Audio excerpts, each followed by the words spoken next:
Muchos creen que Porfirio Díaz fue solo un villano de los libros de historia, pero lo que casi nadie te cuenta es que él fue el primer mexicano en salir en una película y el responsable de que hoy celebremos el grito de independencia cuando no toca. ¿Alguna vez te has preguntado cómo un soldado que luchó contra la reelección terminó gobernando el país por más de 30 años? ¿O por qué sus restos siguen en Francia y no en el monumento a la Revolución? Hoy vamos a explorar la vida de uno de los personajes más polémicos, fascinantes y extraños de la historia de México.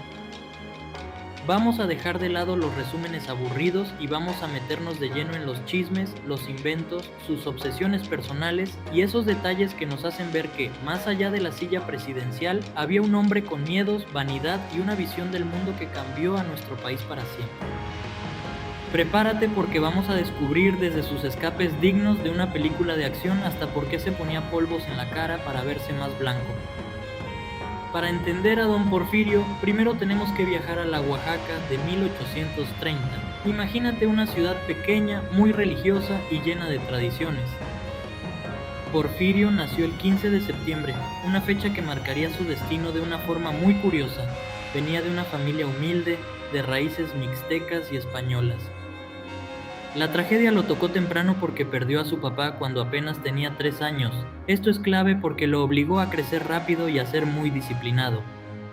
Su mamá, doña Petrona, quería para él lo que muchas madres de la época deseaban, que fuera cura.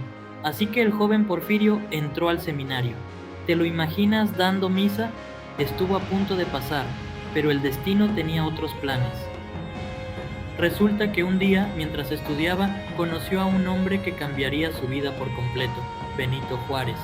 Juárez era profesor en el Instituto de Ciencias y Artes de Oaxaca y le dio una visión distinta del mundo. Porfirio decidió dejar la sotana y el seminario para estudiar leyes. Imagínate la cara de su mamá cuando le dijo que ya no quería ser sacerdote. Pero lo más curioso es que, aunque estudió Derecho, lo que realmente le apasionaba era la acción. Díaz era un hombre de manos, de campo y de armas. Cuando empezaron los conflictos en México, Porfirio no dudó en enlistarse, y aquí es donde empieza su leyenda como el héroe del 2 de abril. Pero antes de eso tuvo participaciones brutales en la Guerra de Reforma y contra la intervención francesa. Todos recordamos la batalla de Puebla el 5 de mayo de 1862, ¿verdad? Pues Porfirio fue una pieza fundamental ahí. No se quedó atrás mirando los mapas. Él lideró la caballería y fue clave para derrotar a los franceses, que en ese momento eran el ejército más poderoso del mundo. Pero lo que casi no se cuenta en las clases de historia son sus escapes increíbles. A Porfirio lo capturaron los franceses 2 veces. La primera vez se escapó de una forma que parece de película. Estaba prisionero en un convento en Puebla y, aprovechando la oscuridad de la noche, se descolgó con una soga por los muros del edificio. Imagínate la fuerza que debía tener para bajar por una pared altísima y luego caminar kilómetros para evitar que lo atraparan de nuevo. Esa disciplina física la mantuvo toda su vida. Incluso siendo un anciano en la presidencia, hacía ejercicio todas las mañanas y se bañaba con agua fría para mantenerse fuerte. Ahora hablemos de la gran contradicción de su vida. Porfirio Díaz llegó al poder peleando contra la reelección. Sí, así como lo oyes, él lanzó el plan de la Noria contra Benito Juárez porque Juárez ya llevaba mucho tiempo en el poder y Porfirio decía que eso era malo para el país. No le funcionó a la primera, pero años después lanzó el plan de Tuxtepec contra Sebastián Lerdo de Tejada bajo el mismo lema: sufragio efectivo, no reelección. Es irónico que el hombre que usó esa frase como bandera se quedara en la silla presidencial por 31 años, ¿no crees? Cuando Porfirio finalmente tomó el control de México en 1876, el país era un desastre. No había dinero, los caminos estaban llenos de bandidos y el mundo nos veía como un lugar peligroso. Él implementó su famosa filosofía de orden y progreso, pero ese orden tenía un costo. Su política era de pan o palo. Si cooperabas con él tenías beneficios, empleos y dinero. Si te oponías, bueno, mejor no estar en sus zapatos. Pero pasemos a lo que lo hacía un hombre moderno para su tiempo. Porfirio Díaz amaba la tecnología. Gracias a él México entró de lleno a la era moderna. Antes de Porfirio casi no había trenes. Él extendió la red ferroviaria de unos cuantos kilómetros a más de 20.000 kilómetros. Esto cambió la vida de la gente porque de pronto podías viajar de la Ciudad de México a la frontera en días, no en semanas. El tren era su orgullo, pero también fue el que transportó a los ejércitos revolucionarios que años después lo quitarían del poder. ¿Sabías que Porfirio fue el primer mexicano en usar un teléfono? La primera llamada de la historia de México fue entre el castillo de Chapultepec y el Palacio Nacional. Se dice que estaba fascinado con el aparato, aunque le costaba creer que su voz viajara por un cable. Y no solo eso, también fue el primer mexicano en salir en una película. En 1896, los enviados de los hermanos Lumière llegaron a México y filmaron a Díaz paseando a caballo por el bosque de Chapultepec. A él le encantaba cómo se veía en la pantalla porque era muy vanidoso. Y hablando de vanidad, entramos en los detalles más personales de su vida. Aquí es donde la cosa se pone interesante. Su vida amorosa fue bastante polémica. Su primera esposa fue Delfina Ortega, quien era nada más y nada menos que su sobrina carnal. Sí, la hija de su propia hermana. En esa época se necesitaba un permiso especial de la iglesia para casarse con un pariente tan cercano, y Porfirio lo consiguió. Tristemente, Delfina murió joven y tuvo muchos hijos que fallecieron de bebés. Años después conoció a Carmen Romero Rubio, mejor conocida como Carmelita. Ella era mucho más joven que él y venía de una familia de la alta sociedad. Carmelita fue quien realmente pulió a Porfirio. Él era un soldado rudo, de campo, que a veces no sabía cómo comportarse en una cena elegante. Carmelita le enseñó a hablar francés, a usar correctamente los cubiertos y a vestirse como un caballero europeo. Fue ella quien transformó la imagen del dictador en la de un estadista refinado. Aquí hay un chisme histórico muy famoso. Se dice que Porfirio tenía un complejo con su color de piel. Como era de ascendencia mixteca, su piel era morena, pero él quería verse como los europeos que tanto admiraba. Se cuenta que usaba polvos de arroz para aclararse la cara antes de salir en público o en las fotos. Si miras sus fotos de joven y las de cuando era presidente, notarás que en las últimas se ve mucho más blanco. Era un hombre obsesionado con la cultura francesa. Quería que México fuera la París de América.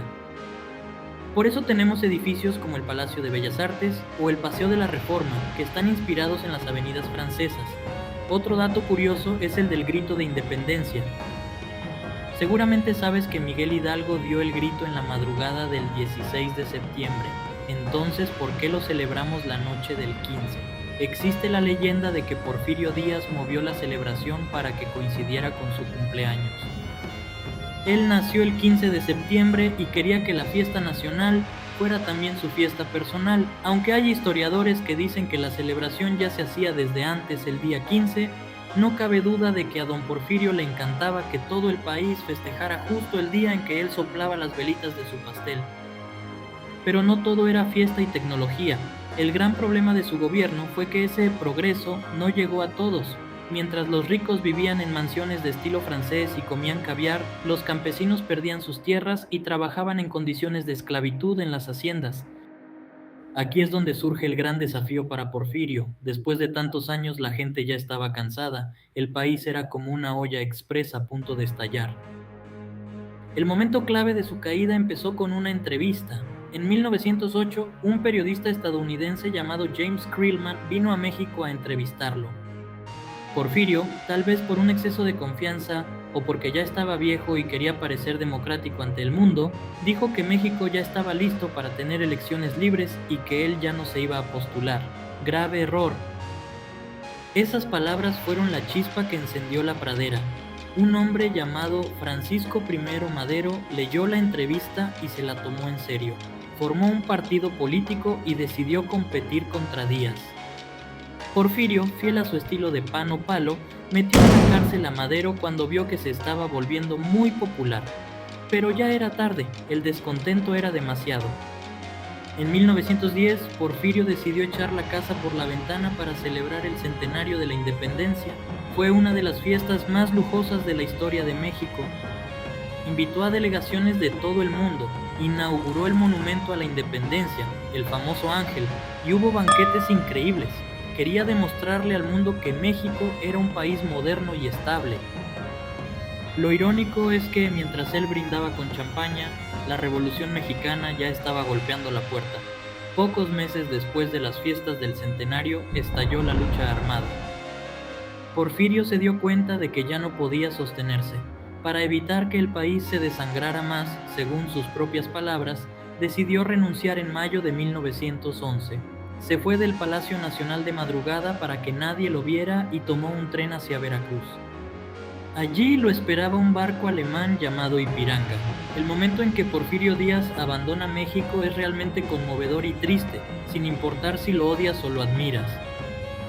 Se cuenta que cuando el barco se alejaba de la costa veracruzana, él se quedó mirando el puerto por mucho tiempo en silencio. Sabía que nunca iba a regresar. Se fue al exilio a París, la ciudad que tanto amaba y que siempre quiso imitar. Allí vivió sus últimos años de forma muy modesta en comparación con el lujo que tenía en México. Paseaba por los parques, iba a misa y recibía a algunos amigos que lo iban a visitar. Murió en 1915 a los 84 años. Sus últimas palabras fueron para su esposa Carmelita y para su amada Oaxaca. Lo enterraron en la iglesia de Saint-Honoré d'Eylau, pero luego movieron sus restos al cementerio de Montparnasse. Si algún día vas a París puedes visitar su tumba. Siempre tiene flores frescas y banderas de México que la gente le deja. Es muy curioso que el hombre que más quiso modernizar México esté enterrado tan lejos de su tierra. Hoy en día sigue habiendo una gran controversia sobre si sus restos deberían regresar a México. Algunos dicen que fue un dictador que causó mucho dolor y que no merece estar aquí. Otros dicen que, a pesar de sus errores, fue un héroe militar y el constructor del México moderno y que debería descansar en su patria. Es una pelea que parece no tener fin. Lo que no se puede negar es que Porfirio Díaz dejó una huella imborrable. Desde el Palacio de Bellas Artes, el Palacio de Correos, el Monumento a la Revolución, que originalmente iba a ser un enorme palacio legislativo, hasta la red de trenes que todavía usamos para carga, su legado está en todas partes. Fue un hombre de luces y sombras, un indígena que quiso ser europeo, un soldado que se volvió aristócrata y un demócrata que se convirtió en dictador. Su vida es un recordatorio de que la historia no es de buenos contra malos, sino de personas complejas que toman decisiones que afectan a millones. Porfirio Díaz pasó de ser el hombre más poderoso de México a ser un anciano solitario en una ciudad extranjera, extrañando el sol de Oaxaca y el sabor de la comida mexicana. A pesar de todo el poder que acumuló, al final terminó perdiéndolo todo por no saber cuándo era el momento de retirarse. Es increíble pensar en cuántas cosas de nuestra vida diaria todavía tienen su marca. Cuando ves el alumbrado eléctrico en el centro de tu ciudad, cuando tomas un tren o cuando simplemente celebras el grito de independencia el 15 de septiembre por la noche, estás viviendo un poquito del legado de don Porfirio. Fue el hombre que trajo el cine, el automóvil, el teléfono y la industria a gran escala, pero que se olvidó de que un país no solo son sus edificios y sus máquinas, sino también su gente y su libertad. ¿Qué te ha parecido la historia de este personaje? ¿Crees que fue más un héroe o un villano? La verdad es que depende de a quién le preguntes, pero conocer estos detalles nos ayuda a entender mejor de dónde venimos y por qué México es como es hoy en día. Su figura seguirá siendo motivo de debate por muchos años más, pero lo que es seguro es que su vida es una de las crónicas más fascinantes de nuestra historia. Desde aquel niño huérfano en Oaxaca que no quería ser cura, hasta el anciano que murió viendo la Torre Eiffel desde su ventana, Porfirio Díaz es, sin duda, una pieza clave del rompecabezas que llamamos México. Si quieres conocer la historia del hombre que se atrevió a desafiarlo y cambió el destino de la revolución, tienes que ver este video sobre Francisco I. Madero.